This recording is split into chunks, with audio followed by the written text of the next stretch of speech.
Planned Parenthood, where do I start? I guess it'd only be right to start at the Negro Project, seeing as how that was the original name. Margaret Sanger, she believes that all black and handicapped babies should be aborted before birth, that they were economic drains on society. Margaret Sanger was a member of the Socialist Party. Several husbands, her second husband's James Noah, was in the eugenics programs with J.P. Morgan and the Rockefellers. This will all become relevant, but I want to start from where I started looking into Planned Parenthood. It was a Trump rally, I believe, where he called Planned Parenthood a pyramid scheme. And I thought, why would this guy say something like that if it wasn't true? I thought, this guy's intelligent. This guy's privy to knowledge and things that I'm not privy to, you know what I'm saying? So I don't know why, but it stuck with me, and I started looking into it. At the time, Cecile Richards was the CEO and president of Planned Parenthood. Cecile Richards is the daughter of Ann Richards. Ann Richards was until recently, the last Democrat governor of Texas. Ann Richards was the one that said that Bush was born with a silver foot in his mouth. So you have roots in the Democrat Party already. So I started looking into Cecile Richards, and there's a lot of things that started coming to light about family and who they are, the organization, and things like that. So I've done a lot of research into the families of the CEOs and their brothers and their children and everything like this, and this whole pyramid scheme. Like I'm not sure if I even understood it the way that Trump understood it. I'm sure I do by now, but we might have a different idea of what we're talking about as far as a pyramid scheme. So when I started looking into Cecile Richards, I find that, one, she gave herself a 40% increase of pay so that she'd made $1 million a year. And they get $550 million a year in federal tax. So it matters to me. It matters to me that they're giving over $500 million a year from my federal taxes. It bothers me that, there's some Christian person or whatever religion he might be sitting over there, or just a Republican that doesn't want him to give them their money. It's a private sector business. I shouldn't be forced to be given any private sector business my money. And not even a business. At the time, it was still considered a charity. So anyhow, Cecile Richards, she gives herself $1 million raise. She says that other men in her field make that much money, so she should make that too. Don Lugans, her vice president of Planned Parenthood, got a pay raise to $600,000 a year, which is insane to me, because I'm just thinking to myself, as a federal taxpayer, the commander-in-chief, the president, I don't care if his name's Obama, Trump, Reagan, whatever, it doesn't really matter to me. The commander-in-chief makes $400,000 a year. This is what I deem as a federal taxpayer that he should make. And then I go and say that, okay, I'm going to give you guys $500 million a year. I want to make sure you're making $1 million a year, and I want to make sure that you make $600,000 a year, because by God, your job is more important than the commander-in-chief of the United States of America.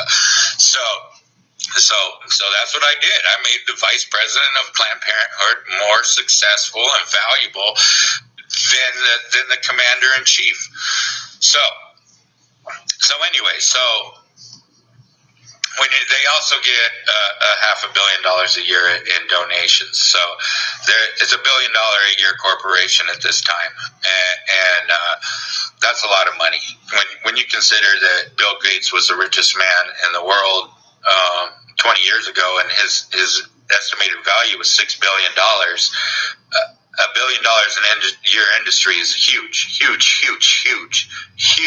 mean, I cannot explain to you how huge that is and how much money that is. So anyway, so I started looking into Cecile Richards, and her and her husband, Kirk Adams, they met on her mother's campaign trail, because her mother is a Democrat, and the Democrats, they both have a long history in the unions. Cecile Richards was in the like the Seamstress Union, the sewing unions, that kind of thing. And Kirk Adams, he ran the SIEU and the AFL-CIO. We're talking about two of the biggest unions in this entire country. The Service Industries Union, if you're working in hotels and anything like that, any service industry business. And then you had the AFL-CIO. I think that's like a food union or some whatever it is. So I started looking into that aspect of it. So I look into Kirk Adams, and I find that in 2008 he's the largest single campaign contributor to the Obama campaign was made by the SIEU. So Kirk Adams and the SIEU, how they managed to do this is they took 20% of all the union dues that people were paying, and they donated it to the Democrat Party. Well, that's kind of odd, Planned Parenthood is 100% Democrat. There's no bipartisan about it. They need to protect that money. Now, so if I'm a Republican paying federal taxes, I'm forced to give my money to the Democrats. And if I'm a union worker in the service industries union, I'm forced to give 20% of my union dues to the Democrat Party. So that, I'm feeling really abused at this point. I'm feeling like I don't need somebody to make my mind up for me what charity I want to donate to. Like, I would much rather donate to St. Jude's, but I'm not really at that point in my life. I don't see retirement anywhere in my near future. I can't see how a bum on the street asking me for $5 is any different than Planned Parent asking me for $5. I should be able to tell them both no, but I can't with Planned Parenthood because they've tied it into my federal taxes. So the only way for me to refuse to give them my money is to simply not pay taxes. If I simply don't pay taxes, then two guys show up at my door with guns, and they will kill me if I don't go with them. So they use the full force of the federal government to extort my money from me. That pisses me off. Not only that, but the federal government has now given them an upper hand in the private sector. Let's say for a second that I got $5 million in student loans, and I went to school for 15 years to open a clinic. Let's say now that I do open this clinic, and I'm doing well, and I'm paying back my student loans. I got a house, family, food, everything is great. But then I get the federally backed Planned Parenthood. If they move in within a 3-mile radius of me, they've basically just put me out of business. Now that would be fine if it was a private sector industry, and I have to compete with other people in the private sector, adjust my prices, do whatever. I'm going to do whatever to stay afloat, but literally the federally enforced Planned Parenthood will put you out of business. So it's not fair in that aspect for other people in the world and what it means in a free market space, but it is what it is. We're talking over $500 million a year. Like $1 billion a year every 2 years. That's just in federal taxes. And then so anyways, so where are we at? Kirk Adams. Okay, so Kirk Adams during the construction of Obamacare frequented the White House quite a bit. Like it's amazing to me that how much he had to do, and I donated $113 million, I think. I could be off. And it's nobody gives that amount of money to somebody and gets nothing in return. At this point, too, though, I see, like, if ever this healthcare is free, why am I still giving to $500 million to Planned Parenthood. I mean, free healthcare and everything now, then people should be able to just go in and get what they need at any doctor's office, not have to go to Planned Parenthood. But anyways, whatever the case might be, whatever happens, there's more to the story than they're telling. So. Okay, so then we can go back now farther. Well, the girl's up, and all of a sudden, man, she's working for Tim Kaine's campaign, and after that, she flipped and went over to Hillary Clinton's campaign. But yeah, she's right up there at the top, man. She had no experience, no nothing. She just gets. I don't know if I'm an equal opportunity employer or not at this point, but anyway, so you can go back to. Barnett Frank. Barnett Frank was the first gay sitting member of Congress. Barnett Frank and his husband were wrapped up in one of the largest sex scandals this country's ever seen.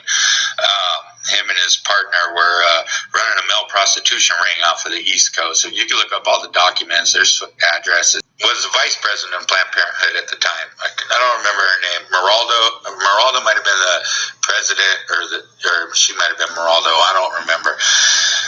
But again, there I have a connection with a sitting member in Congress and the upper liaisons or whatever, the upper monarchy of Planned Parenthood. It's not a bipartisan organization, so call it what it is. It's a monarchy.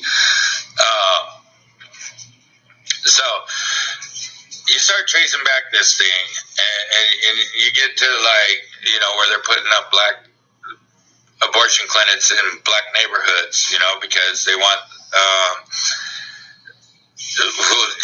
it's who they are as a people, you know what I'm saying? But the wealth of knowledge that they have now is incredible. Like they know human genetics and how to manipulate things that the rest of the world doesn't understand. If you flash forward after or back, I don't even know which way to flash. If you go back to the early 2000s, Bill Gates Sr. and his wife were the president and vice president of Planned Parenthood. And when you see Bill Gates' interest in where he's at today with the coronavirus and the viruses that he has in labs and just the vast wealth of knowledge that they could probably wipe out an entire race or cure an entire race at the blink of an eye.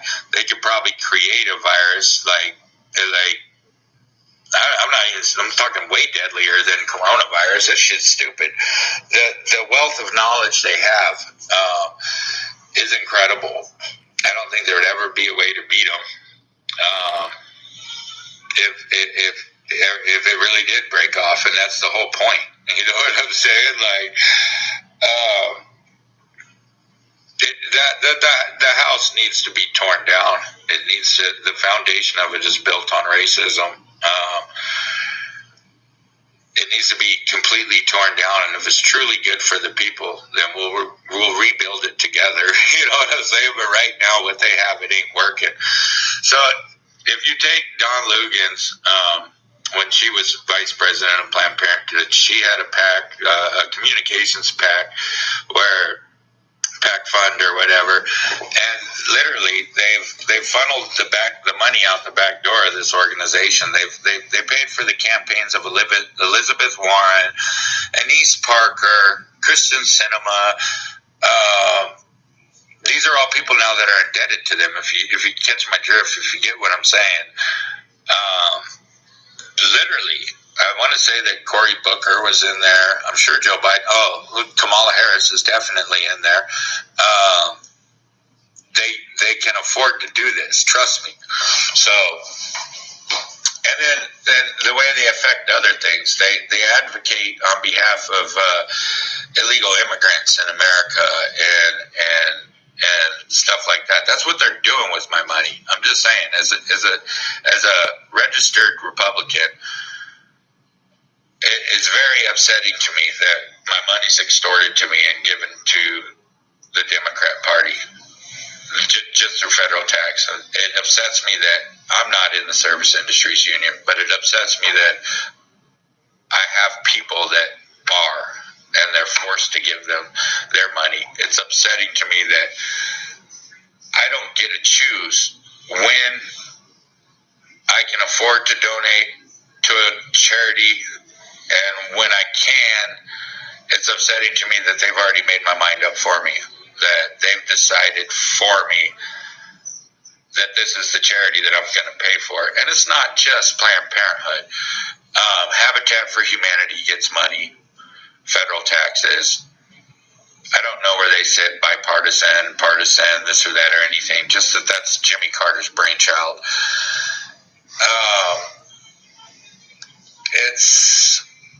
There's a lot of things wrong with that organization, and it needs to go, and I'm tired of them stealing from me. As far as a woman's right to choose, I don't know what to tell you. When I was raised, there was consequences to our actions. It was engraved in us, like it's just the way it was. Nowadays, I mean, if a child from my generation had to get an abortion, they probably wouldn't be getting more than one. You know what I'm saying? Like, and now the way Planned Parenthood has it set up, there's places in this country where your 16-year-old daughter can go get an abortion and she doesn't fucking have to tell either one of her parents. So a man can literally put hands on your 16-year-old daughter and not tell the mother or the father, period. There's a lot of places where only one parent has to be with, like, I'm sure that if I were in that situation, they probably wouldn't want me to know. And you know what I'm saying? Like, and that's kind of upsetting too, that it could be done behind the father's back or the mother's back or whatever. But that's what they've deemed appropriate. And then they're trying now to get the age of consent, the Democrat Party, even down to like 13 in fucking California. Excuse my French, but yeah, 13. Like, your 13-year-old daughter at that point can walk in without a parent, and a grown ass man can perform an abortion on her and not even tell you about it. So, I mean, if things go the way that they want them to go, I mean, if they keep getting your support, this is where we're gonna go. So, why hide it? It's a sad thing. And at the same time, you want me to respect a woman's right to choose what to do with her body at the same time as you're telling me that I have to put a mask on. Is that true? Are you telling me that this mask that I put on is going to protect me from catching the coronavirus from anyone else? So, but you're not giving me the civil liberty to decide whether I want to put it on or not. You're not letting me decide that it's my body, my choice. No, that scenario doesn't exist. But it does. And then Planned Parenthood, they try to say that the $500 million they get a year from federal taxpayers doesn't go to abortions. Okay, that's why I started learning about where all their money's going. And it's virtually impossible. I mean, any which way you look at it, because you're impeding on people's religious values now, people's religious rights protected by the Constitution. There's a lot of religions that would look down, like very down on an abortion. And let's not pretend like rape and incest is even a viable excuse, because it makes up literally combined less than 1% of the abortions that they do. So, well, they don't do them. They send you to somebody else to do them. They just collect the money. But it's